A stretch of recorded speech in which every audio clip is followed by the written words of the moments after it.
السلام عليكم ومرحبا بكم في القناة. اليوم ان شاء الله غادي نشارك معكم هاد تشيز كيك اولا كيكه بارده بدون فرن.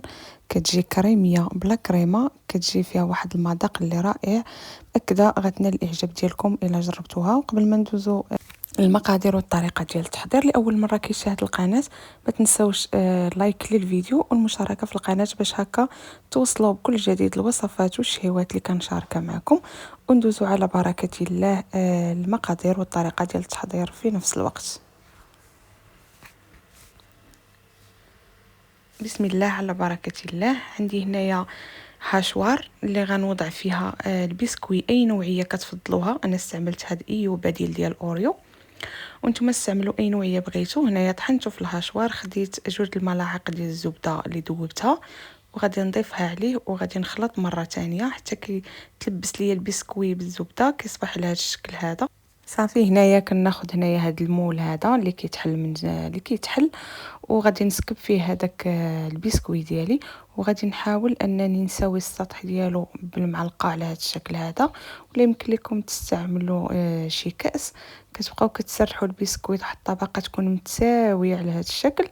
صافي كنبقى كنضغط بحال هذا الشكل هذا، وانا كنقاد السطح ديال هذاك المول اللي غنسكب فوقه الطبقه الثانيه.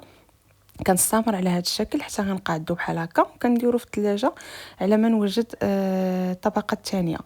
هنا خديت لتر ديال الحليب وغادي نوضع فيه هنايا 6 ديال الملاعق ديال السكر سنيده او السكر حبيبات. ومن بعد غادي نضيف كذلك 6 الملاعق ديال النشا مايزينا،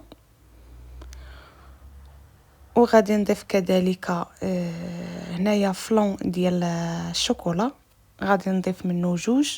الا كان عندكم بالسكر غتنقصوا كميه ديال السكر، ولا بحال انا ضفتو هنايا بدون سكر. هنا ضفت الكميه ديال السكر 6 المعالق، جاني السكر ديالو مزيان. والسكر الا بغيتو تنقصوه يمكن لكم تنقصوه، بغيتو تزيدوا يمكن لكم تزيدوا، تيبقى على حسب الرغبه ديالكم. صافي هنايا بعد ما ضفت هذوك 2 ديال الساشيات ديال الفلون غادي نخلط مزيان المكونات مع بعض حتى ما كتبقاش ليا ديك التكتلات ديال الذره كتبقى لاصقه هكا في القاع وكتحرق معانا. صافي غنديرو فوق البوطه حتى كيعقاد ونرجع معكم. هنا الخليط ديالي بعد ما عقاد، ها نتوما شاهدوا معايا القوام ديالو.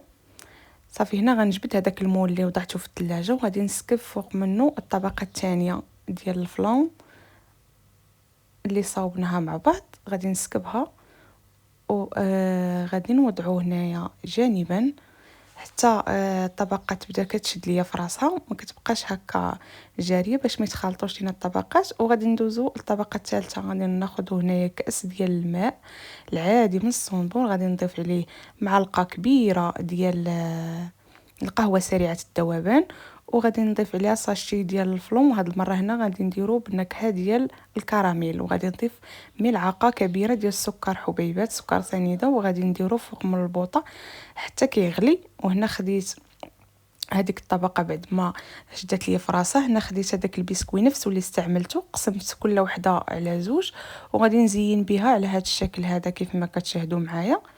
نتوما التزيين راه كيبقى لكم على حسب الرغبه ديالكم، كل واحد وكيزين كيف ما بغى. انا زينت بهذا البسكوي هذا على هذا الشكل.